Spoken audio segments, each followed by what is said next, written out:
tenemos ya con nosotros a Luis Garicano, pero tengo que decirte, Luis, que hoy el sofoco natural de la campaña electoral puede menguar, porque viene un frente frío.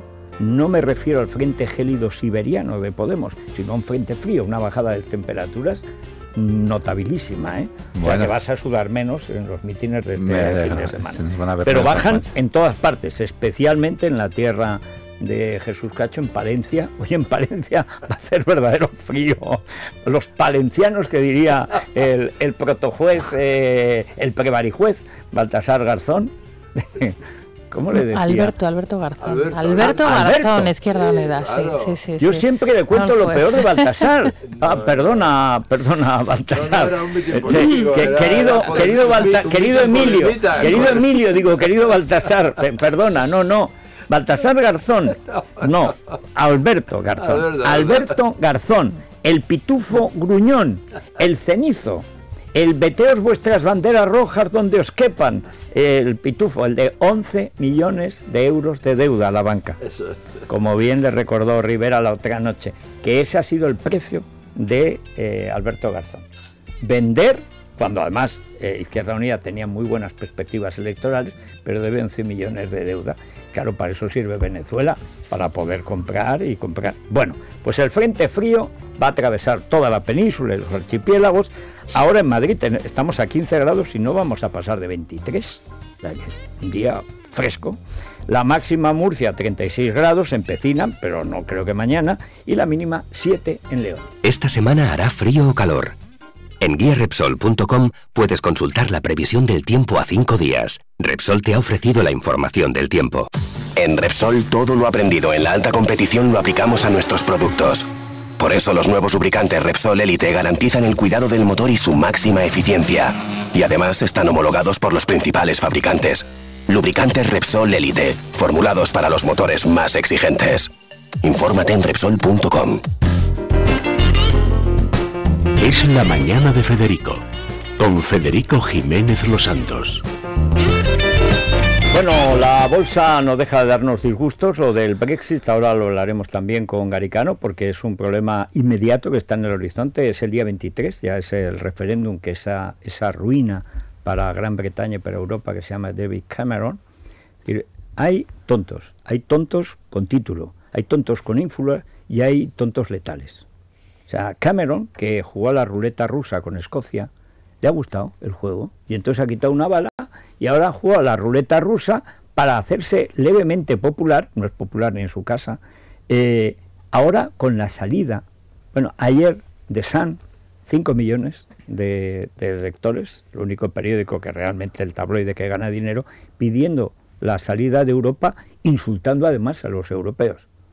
Tenemos la culpa hasta de la inflación de la libra, que ya es el colmo, que el euro tenga la culpa de la inflación de la libra. Bueno, es un tacticismo el de Cameron que es terrible. Porque prometió en las elecciones, por intentar salir adelante en ese momento, dos cosas letales, efectivamente, de este referéndum, y luego prometió que iba a controlar la inmigración al Reino Unido en 100.000 personas, cuando ellos no tienen control de la frontera porque están dentro de la zona euro, entonces de la Unión Europea. Entonces, la gente, los periodistas le preguntan, bueno, ¿y usted cómo va a controlar la migración? Bueno, espero que baje.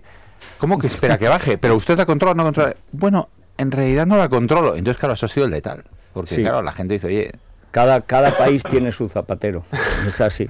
Bueno, ¿cómo está la bolsa hoy? Bueno, pues después de las caídas de ayer, recordemos, llevamos 3 caídas consecutivas muy importantes. Ayer el IBEX cerraba con una caída del 2%, supera el 2%. En este momento hay rebote. El IBEX se anota un 1,17%. Están todos los valores del 35 en positivo.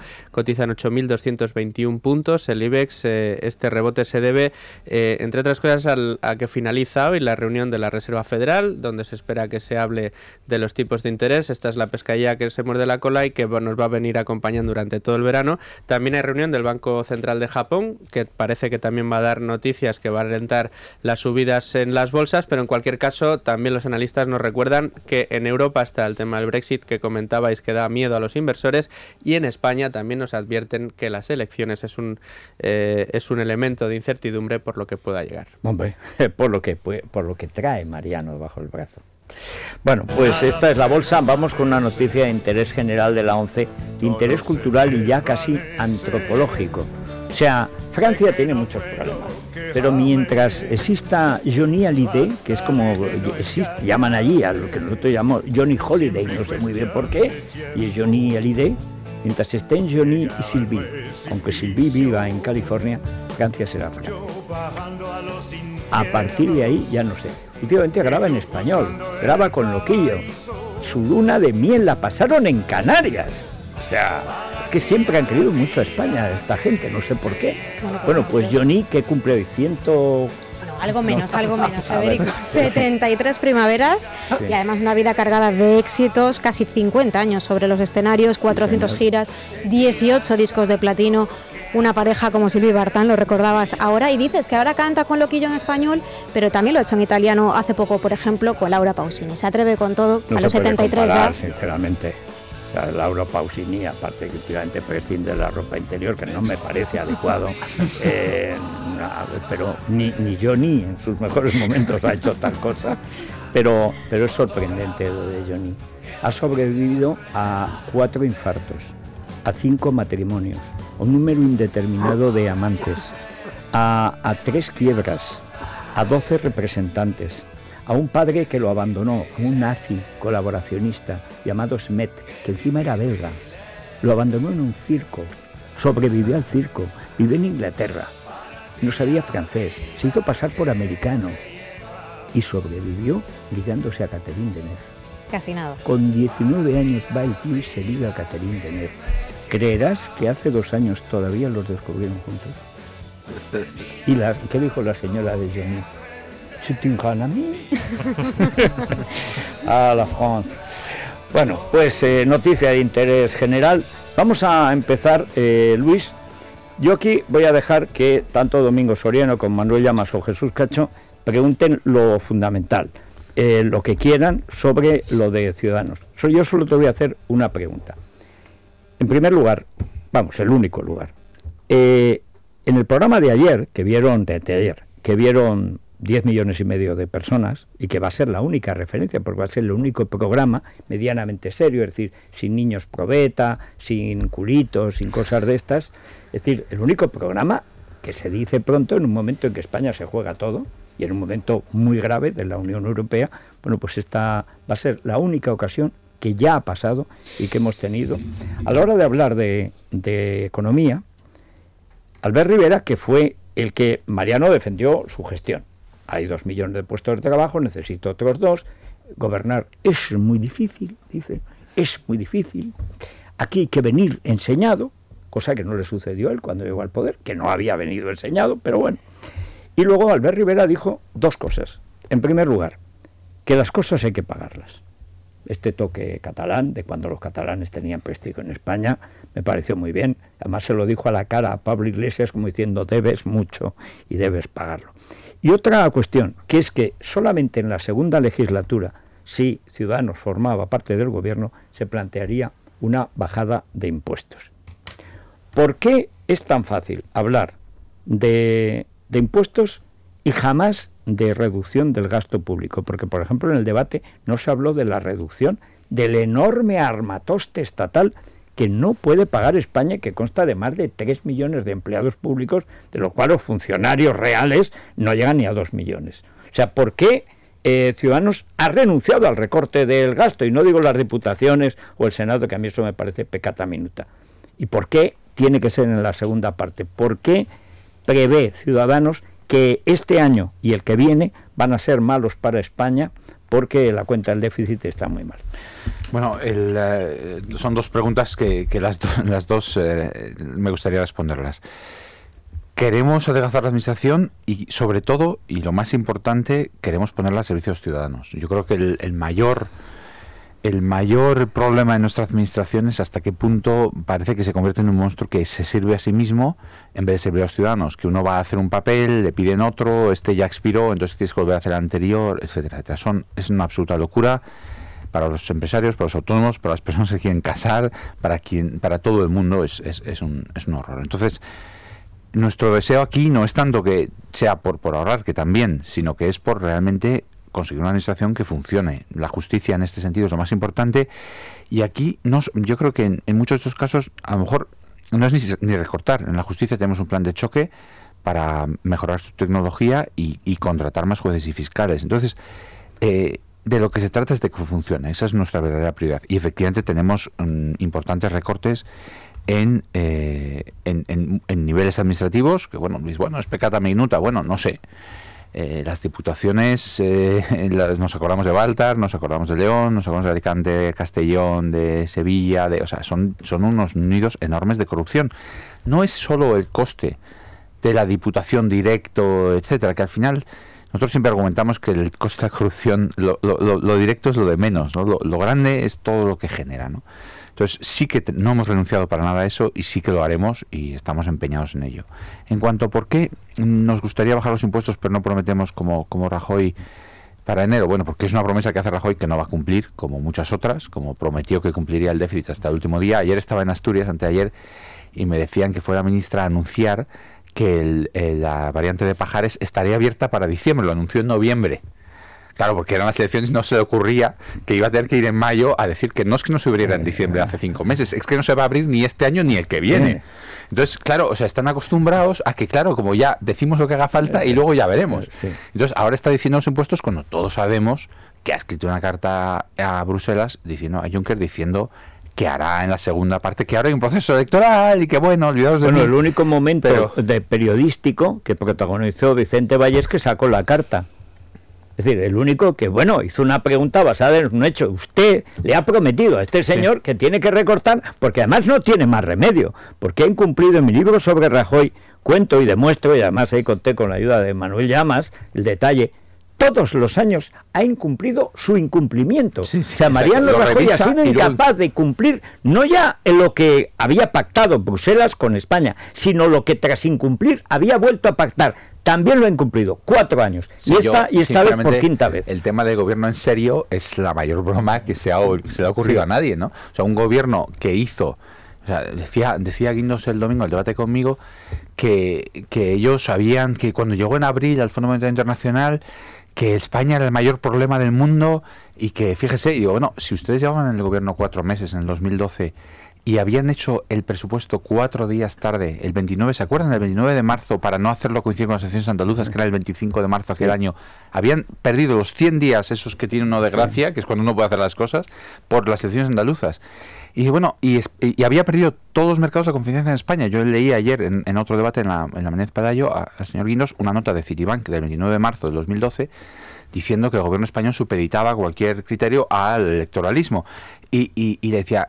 ustedes habían perdido la credibilidad, por eso los mercados estaban tan horrorizados. Entonces, es un gobierno que sistemáticamente, ayer dijo la Autoridad Fiscal Europea, el presidente de la Autoridad Fiscal de la AIREF, dijo también a Menéndez Pelayo que nos costaba 10.000 millones adicionales a España al año. Esto es una autoridad fiscal oficial nombrada por el ministro Montoro, 10.000 millones adicionales al año, la falta de credibilidad del gobierno en los mercados. O sea, él dijo, bueno, la prima de riesgo de España era la de Bélgica hace 3 años, ahora es mucho peor. Y es por eso, porque claro, la gente no se cree nada, ¿no? Entonces, yo creo que es una promesa que ha hecho el gobierno que no va a cumplir. Nosotros hemos dicho, no tenemos más remedio que hacer, y además lo queremos hacer, lo que nos ha pedido Bruselas, que es llegar al objetivo de déficit, y luego podremos ir por esa senda. Bueno, preguntas breves, respuestas breves y se habla más. Yo estoy totalmente de acuerdo en que el Partido Popular carece de credibilidad en materia económica, sobre todo en materia fiscal. Llegaron al poder diciendo que iban a prometer bajadas de impuestos en el propio debate de investidura de Mariano Rajoy, afirmando que ese era su objetivo, y 2 semanas después nos encontramos con la mayor subida fiscal de la historia de este país. Y yo creo que también carece de credibilidad ahora cuando promete nuevas bajadas de impuestos, porque tú puedes prometer bajadas de impuestos siempre y cuando al mismo tiempo prometas reducciones de gasto, porque con un déficit público de 50.000 millones de euros no puedes hacerlo. Lo que a mí me sorprende por parte de Ciudadanos es ese cambio porque con respecto a las elecciones generales de diciembre, es cierto que Ciudadanos llevaba en su programa rebajas bastante destacables en materia fiscal, tanto en IRPF como en IVA, aunque era una cosa neutral por cuestión de tramos, como en el impuesto de sociedades. Y lo que nos hemos encontrado ahora es, en cuanto al IRPF, no lo vamos a bajar de momento. En cuanto al impuesto de sociedades, ustedes prometen quitar deducciones, eso significa subir impuestos a las empresas. Y en cuanto al IVA, han optado por dejarlo como está, con una salvedad, que a eso se han unido a lo políticamente correcto de todos los partidos, que es no vamos a bajar impuestos a nadie, pero a la cultureta sí. Es decir, a los culturetas, los el IVA cultural... A Roures, que estafa con las entradas de cine que dice que vende, a ese hay que ayudar. El sector más subvencionado de España y el más elitista, porque... El más corrupto. Y el más... Bueno, entonces, la cuestión es, ¿por qué es tan difícil... vender recortes de gasto? Porque esas promesas de bajadas de impuestos que ustedes se comprometieron hace apenas 5 meses se hubieran podido mantener en caso de que pusieran más el acento en la necesidad de recortar la grasa estatal, que sigue siendo enorme, incólume, porque mucho se habla de sanidad, de pensiones y de educación, pero todas las empresas públicas que siga habiendo en la administración creo que son perfectamente prescindibles. Vamos a ver, primero, sí que nos hemos comprometido a hacer la rebaja de IRPF, no lo hacemos en el primer presupuesto, pero lo haremos en el siguiente, o sea que sí que lo haremos. Efectivamente, la caída de tipos en sociedades y en el IVA la hemos quitado, o sea, recordamos que estábamos con el objetivo de déficit de 4,2 y nos hemos ido al 5, y esto el gobierno ha estado prometiendo que iba a cumplir. El señor Rajoy lo prometió hasta febrero. Quiero decir, nosotros tenemos que usar los números que pensamos que son los reales, porque es lo que nos dice el gobierno. Claro, si resulta que la economía está, la situación fiscal está mucho peor, lo tenemos que tener en cuenta. Entonces, lo que yo sí que les prometo a los oyentes, y me comprometo firmemente, es que en un gobierno en el que estuviera Ciudadanos, en una economía en la que nosotros tuviéramos algo que decir, esas empresas públicas y ese gasto lo revisaríamos desde la primera hasta la última. O sea, haríamos un presupuesto de base cero, que quiere decir que habría que empezar gasto por gasto a asegurarse que todo lo que se está gastando se tiene que gastar. Nosotros creemos que el Estado tiene que ser el necesario para hacer sus funciones, pero no más. Yo creo que en España ha habido una proliferación de gasto absurdo, y es curioso porque realmente al final los asuntos cruciales del estado de bienestar no tienen suficiente gasto, pues al final en España no se paga suficiente ni a los médicos, ni a los jueces, ni a los profesores, ni a los maestros, pero luego pues hay ahí una cantidad de cosas que uno no sabe ni lo que son, ¿no? Entonces nosotros nos comprometemos a hacer eso. Lo que estamos intentando hacer, lo máximo, con el máximo cuidado posible, de verdad, es hacer promesas a los españoles que no podamos cumplir. Ese es nuestro verdadero deseo. Yo recuerdo que Albert Rivera, cuando empezamos a trabajar en esto, me acuerdo el día que hablamos un día que hablamos del gasto de infraestructuras, que dije, bueno, Albert, esto va a ser polémico, vamos a hablar de hecho lo seguimos llevando en el programa, una reducción de 1.000 millones de gasto de infraestructura, y me dijo, Luis, vamos a hablar a los españoles como adultos. Vamos a contarles lo que se puede hacer y lo que no se puede hacer. Albert es tan inocente que piensa que los adultos son inteligentes. Hay niños espabilados y adultos lelos y tontos de solemnidad.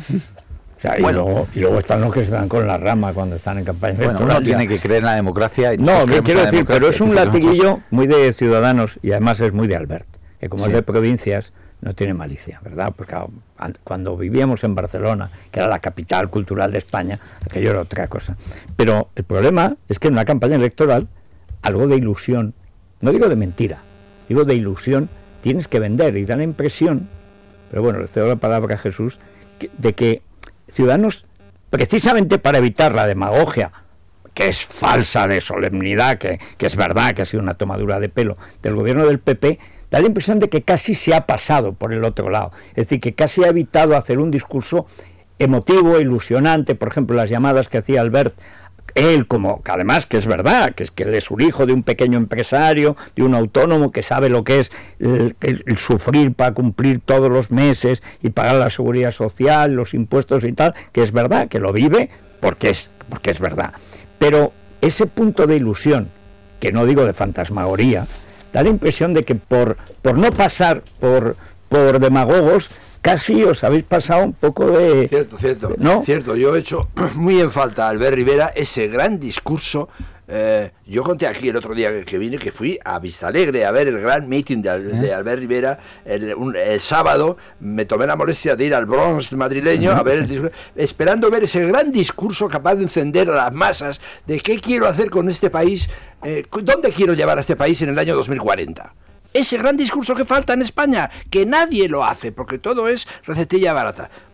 Yo creo que lo tenemos, Jesús. Yo te digo dónde queremos llevar a España. Yo creo que lo que queremos... Cuénteselo a los españoles y dígaselo a Albert Rivera, que se deje de cositas parciales, que haga el gran discurso, que embarque a los españoles en una ilusión, que eso es lo que necesita este país. Yo creo que España tiene una ventaja competitiva que no tiene ningún otro país del mundo en la economía del conocimiento. Cuando uno piensa que todo se convierte en información, que no hay que estar en un sitio donde estén los minerales, que no hay que estar en el sitio donde estén las demás industrias, las personas van a querer vivir en el mejor país. Van a querer, todos los trabajadores, los innovadores, los creadores van a querer estar en un sitio que sea atractivo, que sea bonito, que haya talento, que haya geografía, que haya belleza natural, etcétera. Creo que eso, todas las tecnologías, los robots y tal, nunca van a acabar con ello, al revés, lo van a hacer cada vez más importante. Queremos hacer de España el país más atractivo, el país donde los programadores no quieren irse a Manchester, los programadores no se quieren trabajar a Estonia, que Estonia tiene una industria de programación y de informática de primera línea. Les gustaría irse a Madrid o a España en general. ¿Y por qué no se vienen? Pues no se vienen porque hay un follón de administrativo horroroso. Porque los colegios, lo más importante para la movilidad de los creadores, de la gente intelectual, de la gente, de los gestores, son los colegios. La gente quiere que haya colegios de primera línea, que haya educación de primera línea, etcétera. Tenemos que tener un país que invierta en educación, que invierta en el conocimiento, que invierta en hacer la administración lo más sencilla posible y que realmente, dentro de 15 o 20 años, seamos líderes en todas estas industrias de los creadores. Lo que es, ¿dónde van los creadores en Estados Unidos? Van a Florida y se van a California. No se van a Detroit. Detroit era el centro de Estados Unidos hace 80 años, porque estaba en la industria del automóvil y había que estar donde estaban las fábricas. Ahora cada uno se puede ir a donde quiera. Y la gente donde se quiere ir es a un sitio bonito y a un sitio agradable. Y España puede ser ese sitio si quitamos todas estas trabas administrativas, si quitamos todo este entramado de burocracia y de administraciones multiplicadas, y si tenemos una inversión en conocimiento y en educación que haga que nuestras escuelas sean al nivel que tienen que estar, que es un problema gravísimo. Realmente la clase media española, y es una cosa que yo les llevo intentando comunicar desde hace mucho tiempo y que es muy difícil de transmitir, no es consciente de que los colegios en España, y les voy a decir una cosa que duele, los públicos, los concertados y los privados, los colegios en España no están al nivel de los demás colegios europeos. Es una enseñanza muy memorística y muy poco estimuladora y muy poco, que exige realmente poco del lado importante de los niños. Bueno, déjame decir una cosa en favor de la memoria. No se ha estudiado nunca desde Aristóteles hasta ahora sin ejercer la memoria. Por supuesto. Y por desgracia... ¿Pero para qué? Por desgracia, para aprender cosas. Federico, el gran problema en España es que no se aprenden cosas. Federico, te voy a poner un te ejemplo. Sueltan unos rollos sobre la manera de comportarte, pero no te enseñan que 2 y 2 son 4. Claro, pero Federico, es que lo que hay que hacer es enseñar a pensar, que parece que no es que te suelten un rollo. Te voy a poner un ejemplo que yo he vivido. En un colegio inglés, holandés o americano, ahora mismo, en los colegios mejores, no se aprende a hacer esas raíces cuadradas de 18 cifras o 20 cifras que hacemos nosotros. Esas raíces cuadradas, eso no nos vale ni para aprender a pensar, ni para aprender matemáticas. Les enseñan cosas mucho más difíciles. Yo no estoy diciendo que tenga que ser más fácil.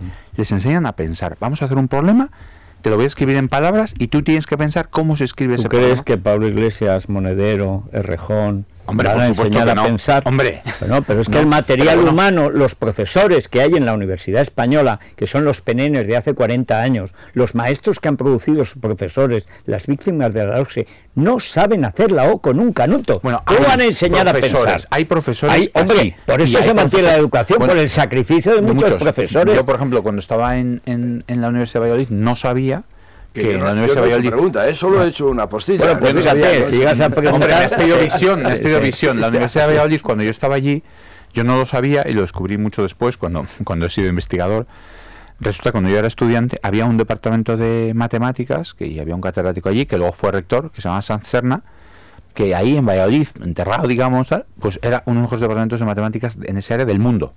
Y tenía, pues él con su mismo sueldo, con su mismo tal, pues contratando como podía gente tal, y resulta que, pues tienes departamentos en todas las universidades de ese nivel.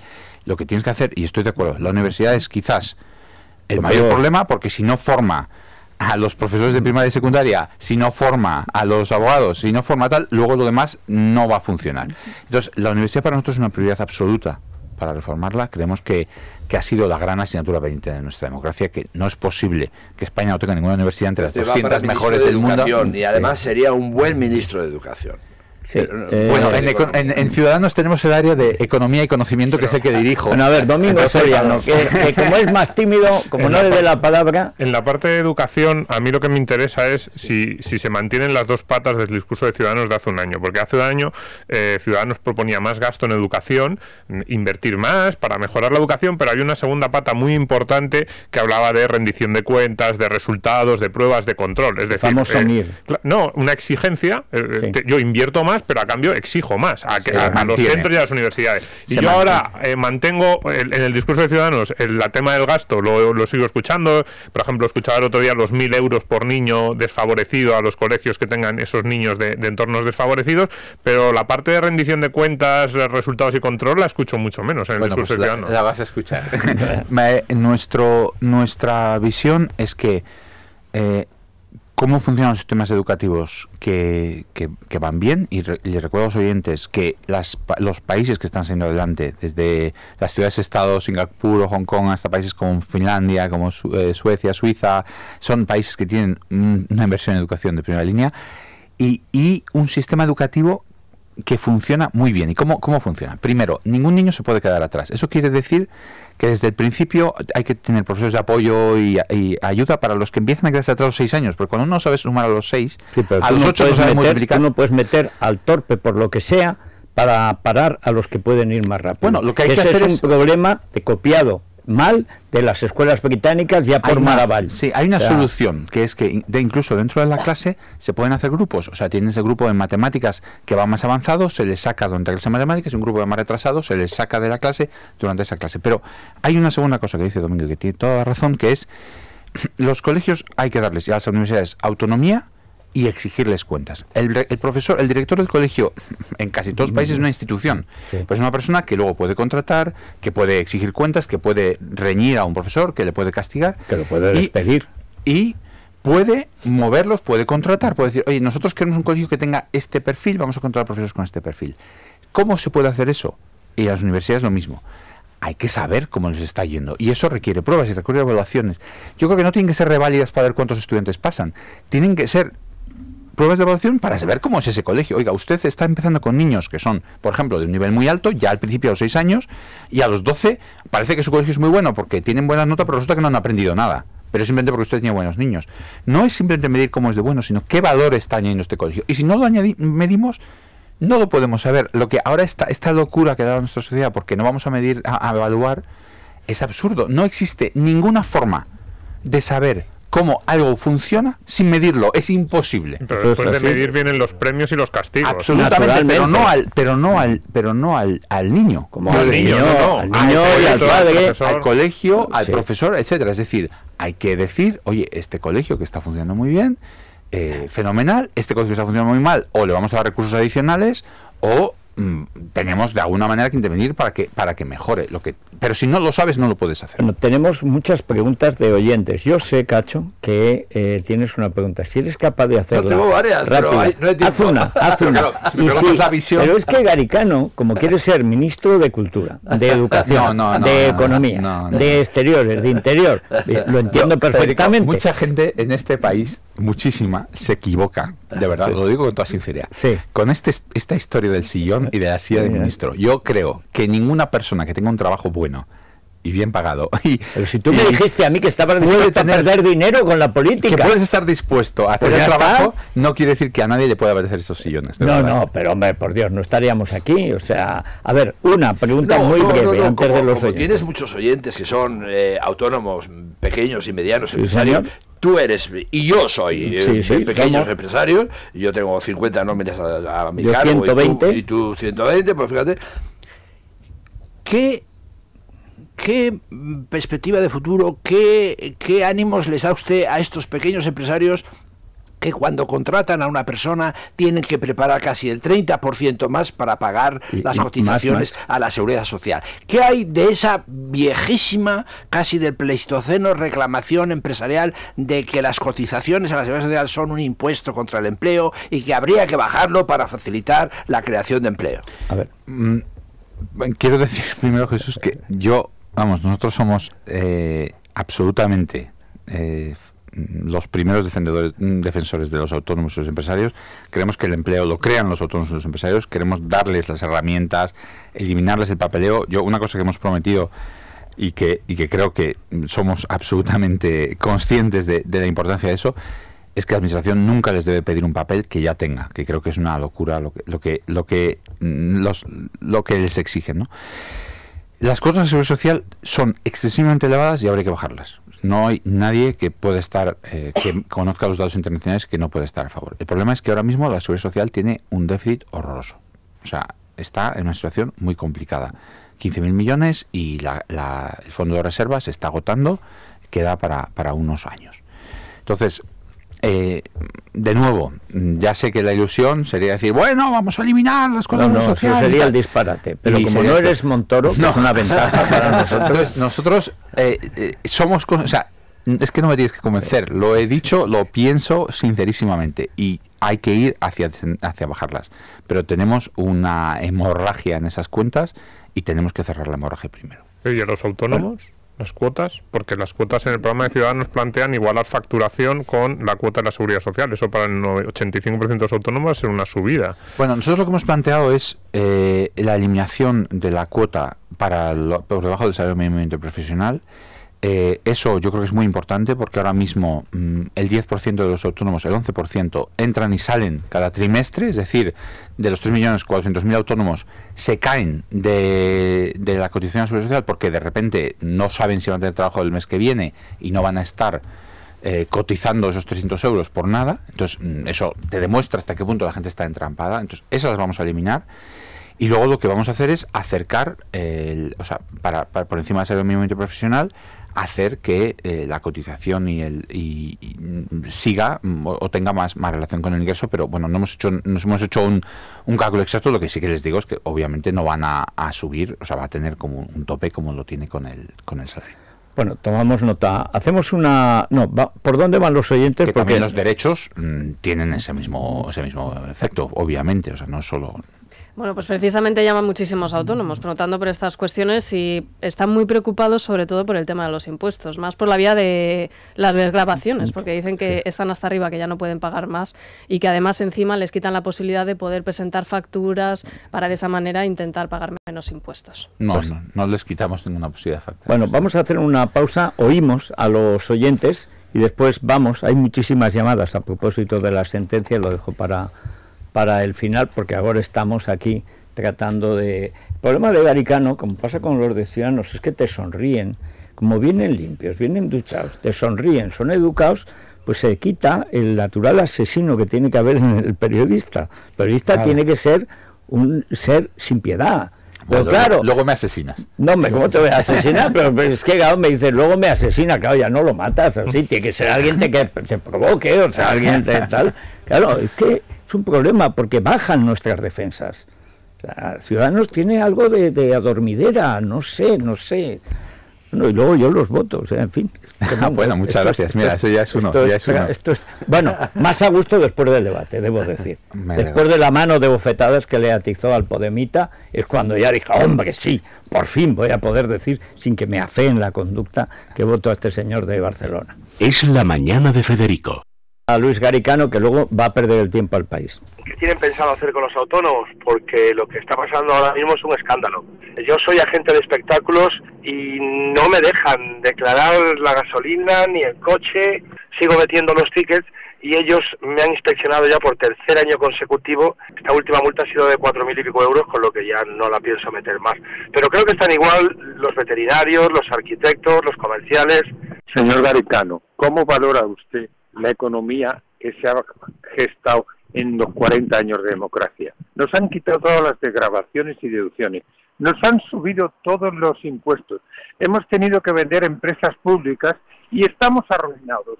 Si considera que los pensionistas españoles, encima de mantener a los hijos y tener todos los gastos que conlleva una casa con todos los impuestos que suben cada día más, si se puede vivir, porque yo he trabajado 47 años y ahora tengo que ayudar a mantener a mi hijo que es autónomo, porque claro, si no hay trabajo... Señor Garicano, yo quería hacerle una pregunta muy concreta. ¿qué medidas de recorte del gasto público va a implementar Ciudadanos si llegara al gobierno? Vamos a ver, autónomos, impuestos, gasto público, autónomos. Mire, yo de verdad creo que si le puedo decir una cosa que Albert Rivera ha dicho siempre y que ha dicho en todas las cosas en las que hemos estado hablando de la política económica, es que los autónomos son una prioridad absoluta para él. Y yo creo que estoy convencido que si nosotros estamos en el gobierno va a ser la prioridad número uno la creación de empleo. O sea, fíjense, le voy a hacer una cuenta muy sencilla. Las empresas en España son muy pequeñas, los autónomos no pueden contratar. Hay 3 millones de autónomos. Fíjese la forma más sencilla de verlo. Si cada autónomo tuviera una persona trabajando para él, se acabaría el paro. O sea, y esto no es demagogia, es que realmente el tamaño de las empresas españolas es muy, muy bajo y hay que ayudarlas a crecer y tenemos la prioridad absoluta que ahí en hacerlo. En cuanto a la caída, al recorte del gasto, bueno, lo hemos estado discutiendo antes, nos comprometemos a hacer un presupuesto de base cero, que quiere decir que vamos a mirar, no vamos a simplemente coger las partidas anteriores y volverlas a hacer con un pequeño aumento como se hace ahora. Vamos a mirar cuenta por cuenta, vamos a mirar gasto por gasto y nos vamos a asegurar de que todas las duplicidades y toda la grasa administrativa que sobra y todas las empresas públicas que no sirven para nada, las que no, obviamente hay que protegerlas, pero las que no sirven para nada, todos los gastos duplicados los vamos a eliminar. Bueno, como El País se portó bien, el periódico, debo decir que el ABC ya ha puesto la sentencia en internet, yo la quiero ver en papel, que es donde me crucificaba Zarzalejos, pero bueno, aquí cuando las cosas se hacen, ya que acabe la caña, salvo el honor ayer de ese periódico, Independiente de la Mañana, pero no de Star Petroleum, pues vamos a respetar tu cita. Sí, bueno, tenemos un debate a 4, los responsables de economía de los 4. Bueno, casi parecéis los brincos, o sea, ya vais los 4 a todas partes. Sí, tuvimos el domingo por la noche, ayer en realidad es el dúo artrítico, porque es el del PP y el de Podemos, todos juntos, y luego el del PSOE, que está un poco desatado, y tú, que sois como el dúo dinámico en momentos de crisis o algo bueno, parecido, no lo sé, pero realmente el ministro Guindos ayer en el debate con Nacho Álvarez de Podemos realmente estuvieron muy amigables, toda la prensa económica lo comentaba en la Méndez Pelayo, a ver qué pasa hoy en este otro. Solo amor. Pues eso Solo parece, amor. eso parece. Bien. Don Luis, bueno, no más gastos, sino más crecimiento. Ese es un buen buen eslogan para Ciudadanos. Sí, y eso es lo que nuestra memoria económica plantea. Nosotros con nuestras reformas estamos absolutamente convencidos de que la economía puede crecer más. Ese es nuestro compromiso. Te dejamos cumplir con tu obligación, y yo tengo una obligación con muchísimos que han llamado, así que por lo menos como resumen, todos los que han llamado, porque durante estos 10 años ha habido mucha gente, muchos miles de españoles, que además todos los días, bueno, centenares de miles, que en la COPE y luego aquí que nos han acompañado en una batalla que no era personal. Esto es una batalla por las víctimas del 11M y sobre todo por la colección de canallas y farsantes que han impedido que se haga justicia a las víctimas del 11M. Los oyentes. Que lo has ganado también para nosotros. La única pena es que no va inhabilitación para las juezas que habrían prevaricado. No tienen que pagar las costas porque paga el Estado español, es decir, pagamos tú y yo, Federico, que ni siquiera obliga a la difusión en un determinado modo que sea al menos tan intenso como toda la coacción que han hecho. Qué triste que unos jueces de Estrasburgo tengan que reconocer la verdad. Que se tenga que recurrir hasta la justicia de fuera es triste. El 11M representa, es la mentira en la que vivimos y la falsedad de democracia en la que vivimos los españoles. Ruiz Gallardón es uno de los muchos políticos que lo único que les interesa es vivir ellos y no servir a los ciudadanos. Gallardón, devuélvele los 36.000 euros, pero con intereses. No tienen conciencia esta gente, no les remuerde, y los muertos no sabremos quién ha sido, quién los mató. Debo agradecer a Cristina Peña, que ha sido mi abogada, que además fue objeto incluso de una campaña de los del PP que, perjurando, los liberales, cometiendo un perjurio deliberado, diciendo lo contrario de lo que venían diciendo durante 2 años, que es que Gallardón era un traidor al Partido Popular y que había que defender la búsqueda de la verdad del 11M, al final dijeron, no, es que te ha defendido mal. No, mi abogada me defendió muy bien. Lo que pasa es que, como lo digo en este libro, y el resumen lo publicaremos el domingo, yo supe que me iba a condenar nada más verla, nada más mirarme. Y lo hizo. Y me condenó por algo por lo que no se me juzgaba. Y en la audiencia pasó lo mismo. Me condenó por algo por lo que no se me juzgaba. Y el Constitucional se inhibió. O sea, el Constitucional no quiso saber nada de mis derechos. Y ha habido que esperar 10 años en Estrasburgo. Pero en esos 10 años he tenido una abogada, que es Cristina Peña, manteniendo el recurso. Cuando ya al final, lo que te dan ganas es de mandarlos a freír espárragos. Pues yo no sé quién pagará las costas. Pero desde luego lo que sí sé es que la jueza Inmaculada Iglesias, la jueza Carmen Compáirez, los villanos, los cobardes del Tribunal Constitucional que se inhibieron en la defensa de un derecho constitucional, porque podían haber dicho no tiene derecho, hubiera sido una fechoría, pero al menos lo hubieran cumplido, que se inhibieron, que se quitaron de en medio cobardemente para no darme la razón, que me la tenían que dar, y enfrentarse con Gallardón, ministro de Justicia. Y esta señora, empleada de Gallardón, que ha ido a hacer el ridículo, a dejar a España en ridículo, humillada ante todos los países europeos, pues lo único que merecen es que sigamos pidiendo lo mismo. Hay que investigar el 11M. Hay que investigar el 11M. Todo lo que se ha hecho con el 11M es mentira. Campechano dijo a las víctimas del terrorismo hace apenas 3 años, cuando le preguntaron, ¿qué pasa con el 11M? ¿Cuándo nos van a decir la verdad? Te contestó en su estilo inimitable, ¡uy! Lo lleváis crudo. A mí todavía no me han contado lo del 23F. Aparte del detalle, en fin, de cómo las gasta Campechano, y sobre todo cómo las cobra, pero este es el trato que han recibido las víctimas. Las víctimas han sido, primero, humilladas, después ofendidas, después manipuladas, y luego aparecen haciendo lagrimitas la Pilar Manjón y compañía, que son las que pusieron los testigos falsos comprados por la poli de Rubalcaba para mandar a un señor a la cárcel 42.000 años. Yo he sobrevivido a esto. Fernando Mújica, por desgracia, no ha podido sobrevivir. Han hecho lo posible para matarnos, en lo físico, en lo personal y en lo profesional. No lo han conseguido, aunque hay que reconocer que han conseguido bastante. Pero hay un señor, que es un moro, llamado Zugam, que está condenado a 42.000 años de cárcel por unos testimonios que dicen que estaba poniendo bombas en 4 vagones a la vez. Eso, ningún país, pero ni España, ni Namibia, ni Guinea-Conakry, o sea, nadie, ningún país, ni Togo, ni Dahomey, se lo pueden permitir. Eso es una vergüenza. Es una vergüenza. España no será España, no será un país libre, mientras tenga un tío condenado a 42.000 años de cárcel por algo que los jueces, los fiscales, los políticos y los testigos saben que no ha cometido. Sea Moro, Cristiano, Expósito o el Moro Muza, me da igual. No puede ser que esté en una celda de aislamiento el Moro expiatorio desde hace 11 años, condenado a 42.000 años de cárcel por un crimen que no pudo cometer. Habrá podido cometer otros, pero ese no. El gran crimen del 11M sigue impune. Y ese gran crimen lo cometieron los medios de comunicación en primer lugar y los políticos a su vera. De manera que a mí lo de menos son las costas, aunque tampoco me vendría mal, sinceramente. Yo tuve que pedir un crédito para pagar los abogados y las multas. De Zarzalejos y tal. Luego he ido ganando todos los juicios. Pero anda, que lo que te dejas en abogados...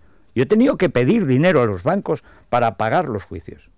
Juicios infames, juicios injustos, linchamientos infames, de jueces corruptos, de políticos corruptos, para mantener un crimen de Estado impune. A mí me da igual, porque en Teruel estamos hechos así. Pero hay un moro que está condenado en la cárcel y que es inocente. Y aunque fuera un día, eso no se puede tolerar.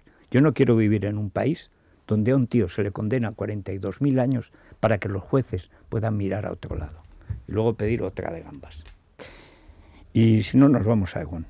Mejor seguro de salud de todos cuantos hay. Pues Además, sí. por 42,99 al mes vamos a tener todos los servicios cubiertos, todo lo que necesitemos. Ojalá que sea poco, pero bueno, tenerlo ahí. Por si acaso. Exactamente. Habitación individual si nos tienen que hospitalizar, todas las especialidades que necesitemos y teléfono para contratar gratuito. 900-177-177. Bueno, y en el 177 Aegon, por encima de las bardas autonómicas.